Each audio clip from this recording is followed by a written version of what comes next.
Hey, friend, and welcome back to the podcast. I hope you are doing well. If you are listening to this episode in real time, I want to wish you a happy Thanksgiving. I hope that you are able to cultivate so much gratitude and really just be present and enjoy this holiday with whoever you are spending it with.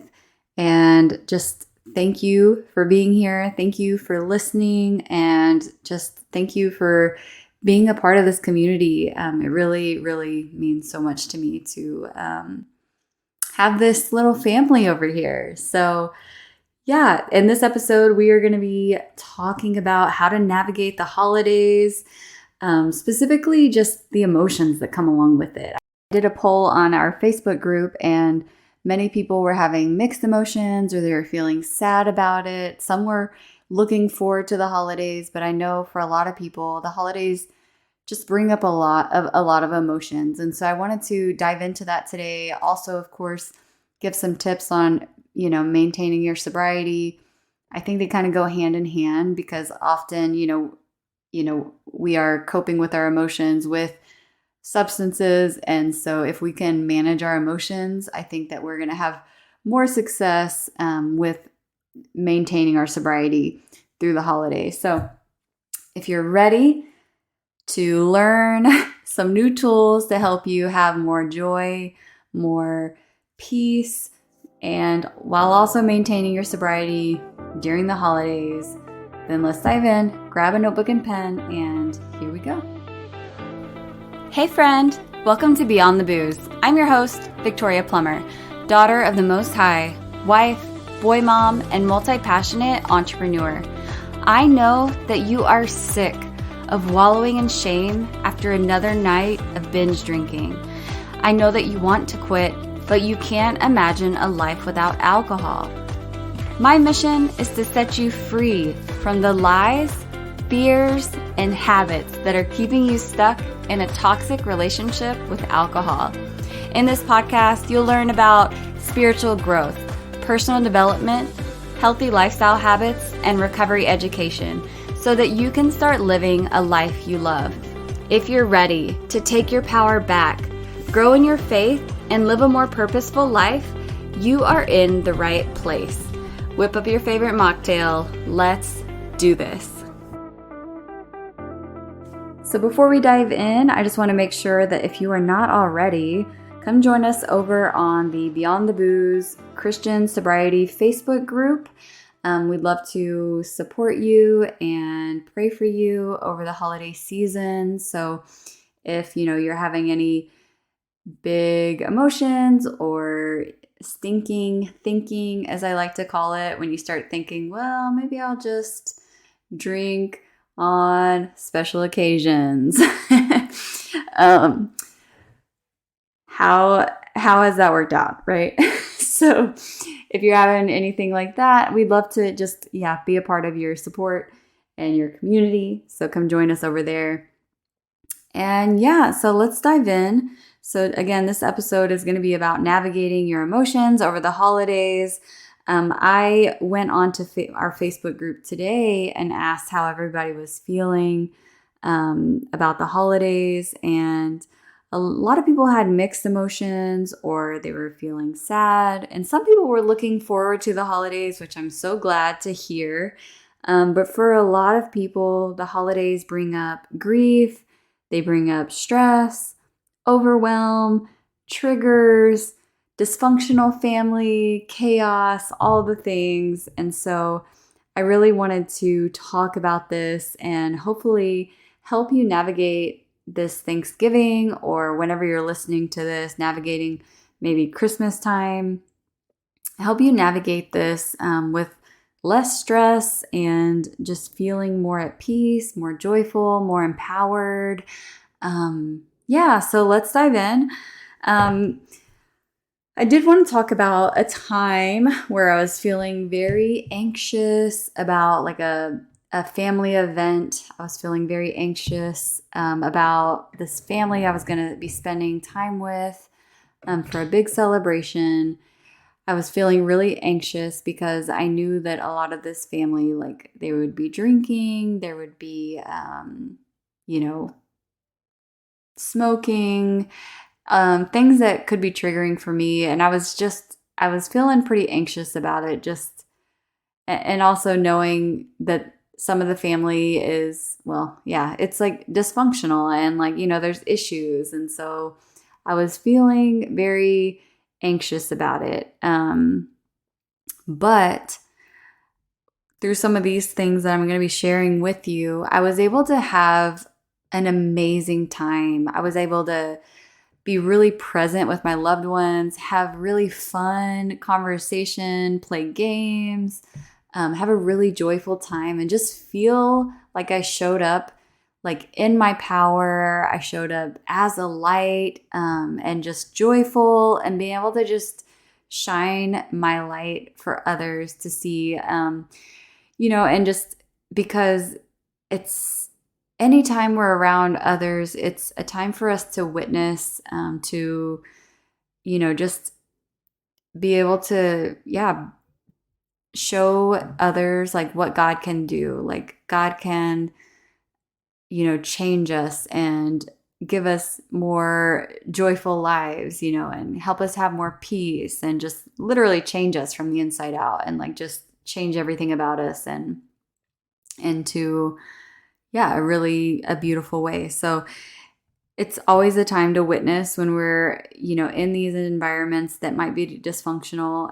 Obviously, like if we're not able to influence them and we're more likely to be influenced, then it doesn't mean that we always need to go to these certain events. But yeah, anyways, that kind of a side tangent. But anyways, yeah, I just wanted to share that it's totally possible to go to these events and show up in your power. And I want to share some tools on how I was able to do that. All right. So my first tip is to, and these first few kind of go in order. So my first few tips, are again, they are going in order of steps, if you will. So you might want to, do step 1, step 2, step 3. And then the other steps that I have for like 4, 5, and 6, and 7, they are more so things that you should do during the holidays to help you navigate them.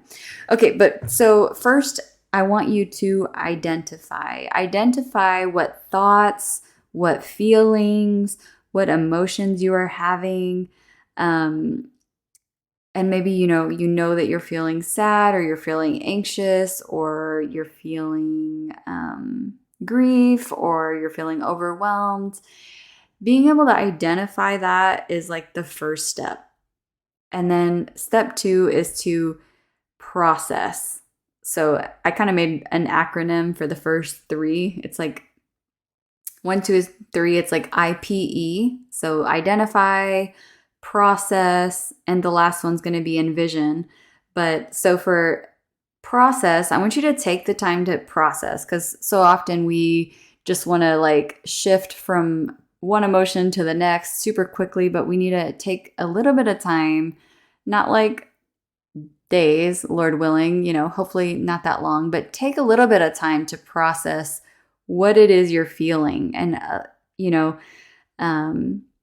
for example, for me, this Thanksgiving, I was feeling, and even just over the holidays, like I generally feel a little sad. Like especially before I had my son, I definitely never really felt that excited about the holidays. I was always kind of sad because my parents are divorced, and my grandma passed away, which she used to be kind of the person who held everything together. She always held like the holiday events and everyone would go there.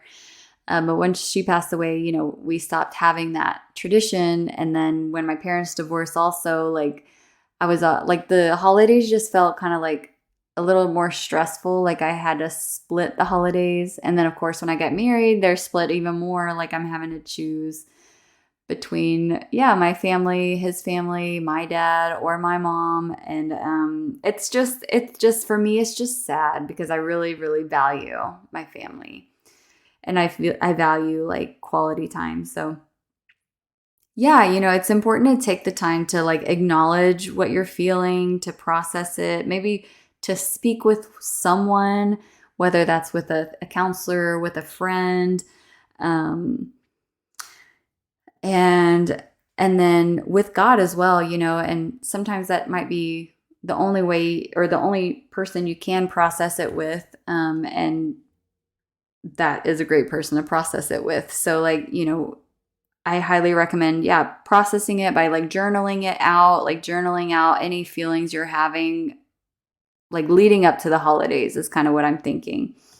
Or if it's a specific event, identifying the way you're feeling about that event and what exactly is it, that about that event that's making you feel anxious.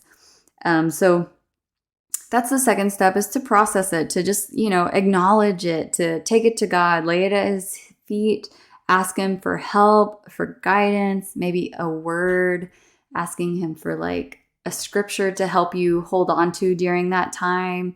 And maybe, the Holy Spirit will bring up a scripture that'll help you through the holiday. One that's came up for me a lot that I've shared with people in the Facebook group or with others or with myself is, oh my gosh, I don't have it by heart, but it's let me pull it up. Okay, it's Isaiah 43, verse 18 through 19. Forget the former things. Do not dwell on the past. See, I am doing a new thing. Now it springs up. Do you not perceive it? I am making a way in the wilderness and streams in the wasteland. So this one I just love because it's see, I am doing a new thing. Don't dwell on the past or the former things, the way things used to be, but allow God to do a new thing in your life. Maybe this is going to be your first Thanksgiving sober.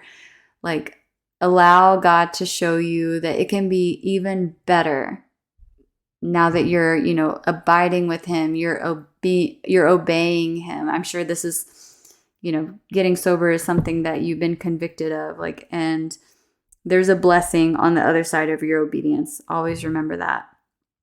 Okay. So number 3 is envision. This is where we are going to reframe our thoughts. So in the Facebook group, I was talking to someone on there, and I wanted to share a little bit about that conversation. And basically this is exactly what I'm talking about right here is, she acknowledged that she was feeling fearful about not having enough strength to stick to her sobriety goals, and just how in the past that alcohol has, the holidays have been filled with alcohol, and, this year she's wanting to make a change. And so what I told her, was that was totally valid fear. And, just acknowledge that she's been gaining strength every day that she's been sober. And I challenged her to surrender the fear to God and to dream with him a new vision for what the holidays could look like without alcohol. And so this is my challenge for you as well, is to envision the holidays without alcohol, or if it's not really the alcohol part that you're struggling with, it's just envisioning the holidays being a really joyful time.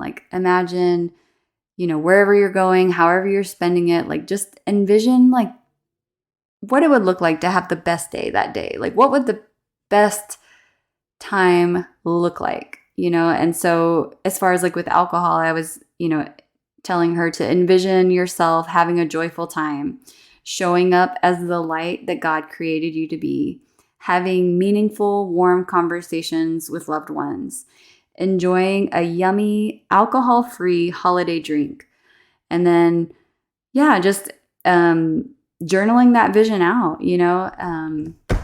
So that is my step 3, is to envision yourself having a really great time.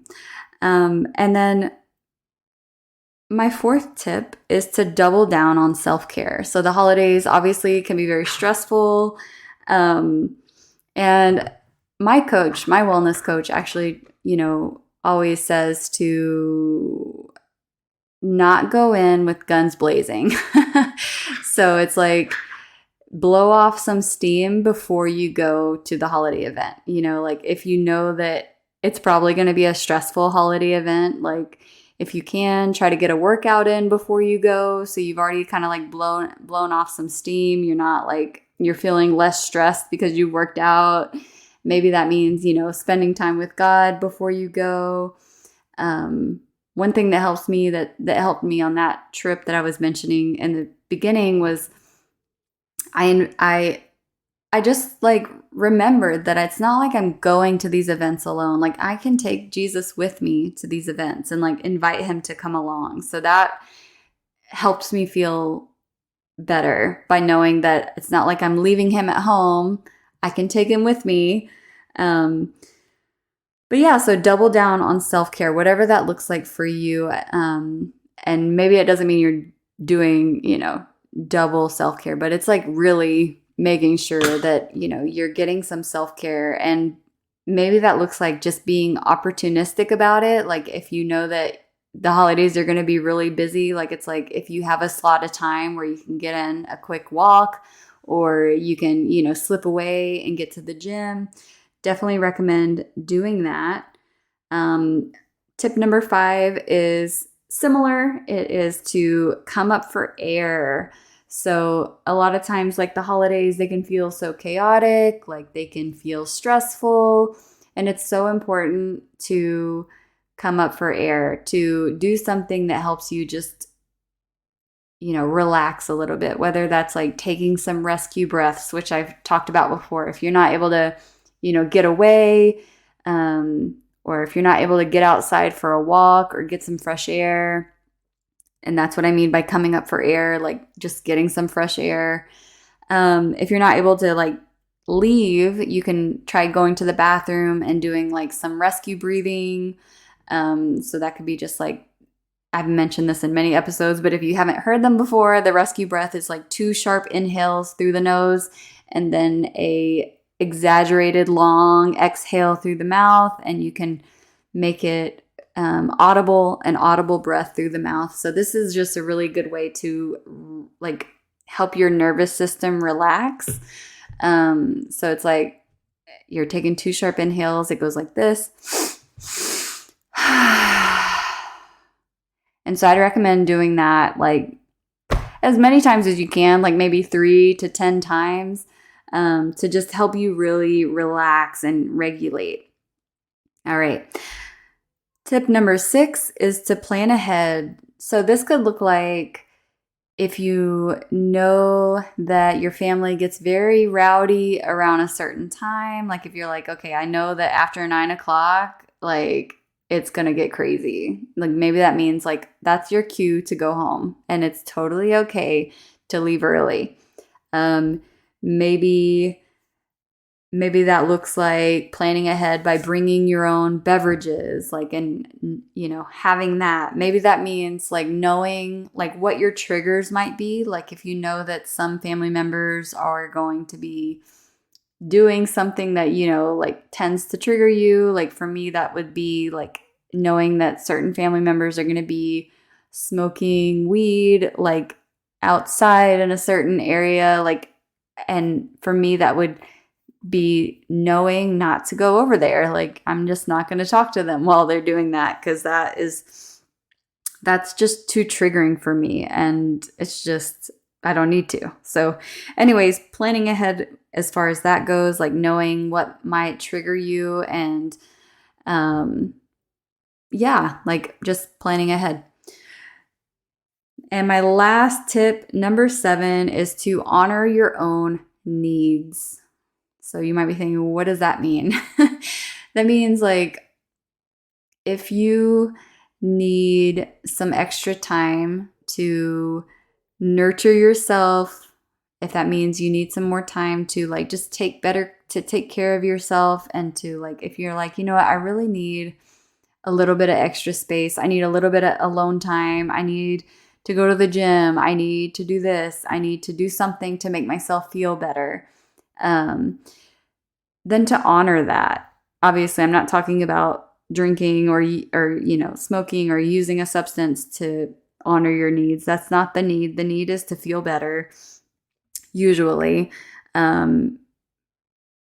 Maybe that's, yeah, again, taking some extra time, like going for a walk outside. Like I know, like honoring your own needs, because everybody has needs, especially around the holidays.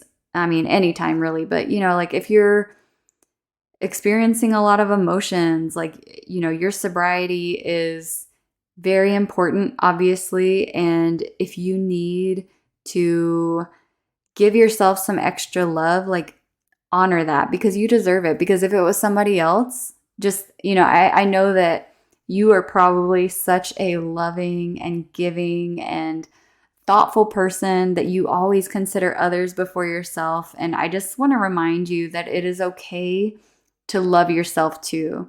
God doesn't say to love others at your detriment. He says to love others as you love yourself. So like we have to love on ourselves as well by giving ourselves what we need to help us, be our best self, and to, be able to show up for others and to be able to show up as a light. Like sometimes that means that we do need some extra nurturing, whatever that might look like.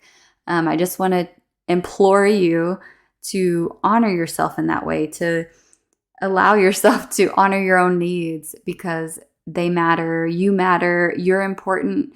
You matter too. Just like you would want one of your loved ones, like if they're experiencing a lot of emotions, you would want them to, do what they need to do to feel better. Like you deserve that same love. So I just want to remind you to honor your own needs. And that is my last tip. So I'm going to go through them really quick to remind you to 1, identify what thoughts, emotions, or feelings you're having. 2, take the time to process them.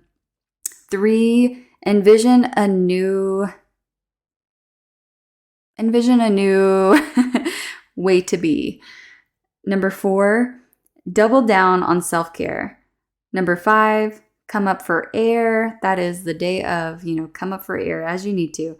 Number 6, plan ahead. And number 7, honor your own needs. I hope that this episode was helpful for you. I just wanted to give my best, most practical and actionable tips that I could. So I hope that you take these tips and apply them this holiday season. And I hope that you have a blessed holiday, a sober holiday, a joyful holiday, a present holiday.